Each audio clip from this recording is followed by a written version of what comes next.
everyone and welcome back to the channel.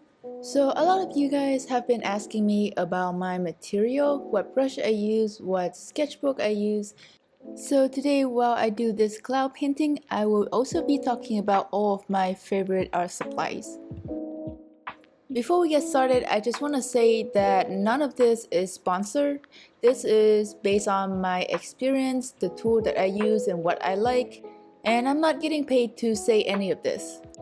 For every product that I mentioned in this video, I'll put the link down in the description so you can get them if you want. And some of them are affiliate links, which means I get a little bit of a commission at no extra cost to you. Now let's get on with our list of material. The first one is this Hahnemuhle watercolor sketchbook. This is by far my favorite sketchbook so far. And I think this is also one of their newer sketchbook line. The one that I used before, the paper was a little bit thinner. But this one, they actually have 250 GSM graded paper and it's 100% cotton. So it handles water very well. I can paint on both sides of the paper using wet on wet technique with a lot of water. And I haven't encountered any problem of the paint bleeding through or the paper buckling too much.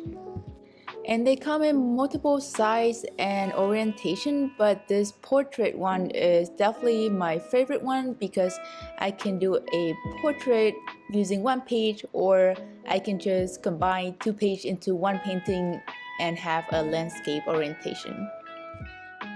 Besides this one, I also use the Tumuarta watercolor sketchbook a lot. I apologize if I butchered that name. I tried to Google how to pronounce it, but I couldn't find any result for that. So I'm sorry. But the reason why I like this sketchbook is because it's square. And I really like to paint in this square format. I noticed that this kind of size and format is not very common. And it was pretty hard for me to find a sketchbook in this format that has 300 GSM graded paper. Everywhere else I look, it's usually like 200 or like 220.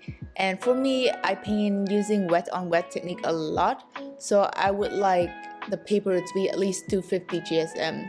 And the Tumuarta watercolor journal is one of the few that I found that actually have that paper grading in a square format. Now, I don't always use sketchbook for painting. Sometimes I do use standalone paper. And most of the time, if I'm doing a gouache painting or even a poster color painting that I'm not planning to use wet on wet, and if it's not a commission, I usually go for the Canson XL watercolor paper. They are pretty affordable. For $10, you get like 30 pages of 9x12, 300 GSM graded watercolor paper. Now, even though this paper is 300 GSM, they actually don't hold water that well. If you use wet on wet, and let's say you only wet one side of the paper, you may find that it buckles very easily. And even if you wet both sides of the paper, but then for some reason you use the water mostly in the center area and you don't use a lot of water in the edges, it will still buckle pretty visually. Not bad enough that you cannot paint on it, but it's not unnoticeable. And one of the reasons is that this is not cotton paper. So if I'm going to do a commission piece that I know I would be using a lot of paint and a lot of water on, I usually go for the Fluid 100, which is 100% cotton paper and also have higher grading. But these paper is, because they are high quality, they are more expensive compared to the Canson. So I don't use them on a day-to-day basis to do the painting that I know I'm just going to keep at home. Now let's talk about the paints. What I'm using right now to do this cloud painting is postcard, and my always go-to brand is Etchr postcard. This is what Studio Ghibli or Ghibli use to do their background painting. They are very high quality, they have a nice consistency. Their color are all pretty vibrant and have a lot of coverage. The downside of Nikko Postacolor is that they are relatively hard to find and they are pretty pricey because they are the product of Japan, so when you import them, there's extra cost to that. An alternative to Nikko Postacolor is Sakura Postacolor. I tried them before, that's what I first used when I started painting Postacolor. I really like them. They are a little bit thicker consistency wise compared to Nikko, but the color come out just as vibrant and they have just as much coverage. They are a little bit easier to get in the US, but the reason why I switched from Sakura to Nikko is that even though Sakura Postacolor is slightly easier to get, they always sold in a set. So when I run out of one color, it was really difficult for me to find just a one color jar of Sakura Postacolor. I mean, if you really look, you definitely could find them on maybe AliExpress or eBay, but it's such a hassle and I have bad experience going on those websites, so I prefer to stay away from them. Though if you haven't tried any Postacolor before and you want to give it a shot, I would say you wouldn't go wrong with either of those two brands. Besides Postacolor, I also use gouache very often. Gouache and Postacolor are very similar, they can almost be used interchangeably. The difference is that Postacolor is a little bit more opaque, and generally your Postacolor painting don't last as long as gouache.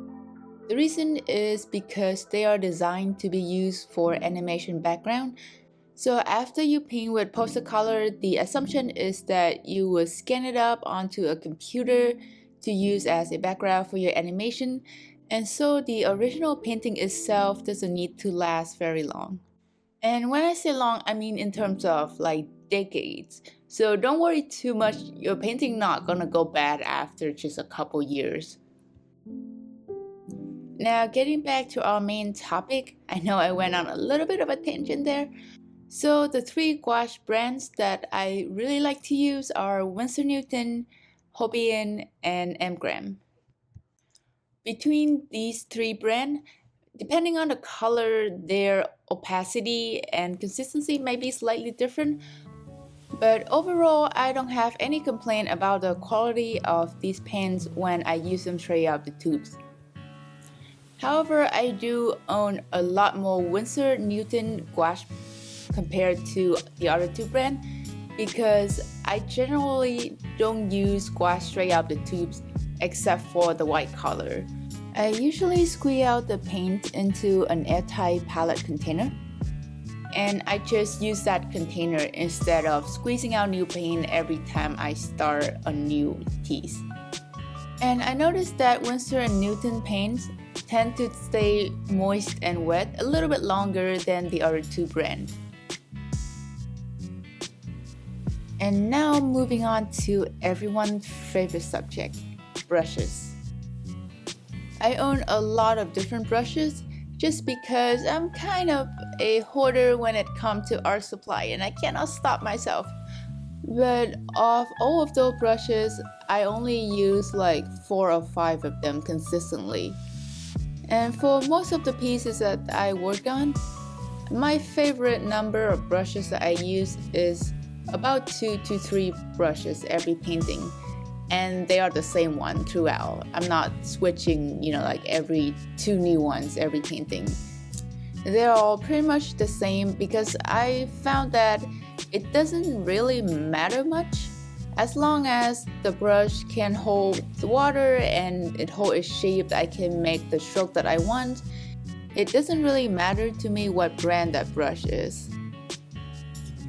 With that being said, I usually start out my painting with the flat brush size 12 from Etchr. It holds pretty good amount of water and its stroke is big enough so that I can cover my sketchbook page very quickly. It also lasts pretty long, I've been using it for almost all of my painting for about 2 years now, and it still holds its shape very well. The only complaint I have with this is that it doesn't come alone, you have to buy it in a set. Before I have this brush, I used the Grace Art watercolor brush set. You can get the whole set of 12 brushes for $8. And I used this set until they all fray and I have to throw them out. To me, it doesn't really make any difference when I use them. It's just that they degrade a lot quicker compared to other, famous brand like Winsor, Princeton, or even Etchr. But you get what you pay for, and for me, I was able to use rotating through all that flat brush in the set for almost a year, so I was happy with what I got. It just feels a little bit wasteful to use all those brushes in that amount of time. And the Etchr size 12 flat brush that I showed you before is also slightly bigger than the Grace Art size 12. So I decided I'm just gonna get that one, and hopefully I don't have to switch it out for a long time. Now after I blocking in all my big shape in the painting, I'll just use various different round brushes to fill in the rest of the details. And for that, I usually use the Soho Urban Artist round brush size 6, the Silverwhite round brush size 4, and the Princeton Neptune round brush size 4. The Princeton one can hold a little bit more water compared to the Silverwhite, and I had that one first because I was doing watercolor painting. But when it comes to gouache, they are pretty similar. And again, I'm an art hoarder, so I have them both. For any details that I need a brush with more of a pointy end, I'm still using the Fenorky brush set. This is pretty much in the same vein as Grace Art. It's $9 for 12 brushes. It does its job, but it deteriorates very quickly. However, I still have some of them left, so I just want to finish them before I find another one that would last a little bit longer. Other than that, I also have the Princeton Heritage 3/4 inches brush, and this is for any large scale painting that I'm doing that larger than my sketchbook, just so I can get a gradient or putting down big block of color quickly. And those are pretty much all the ones that I use often enough that I feel like I should mention them.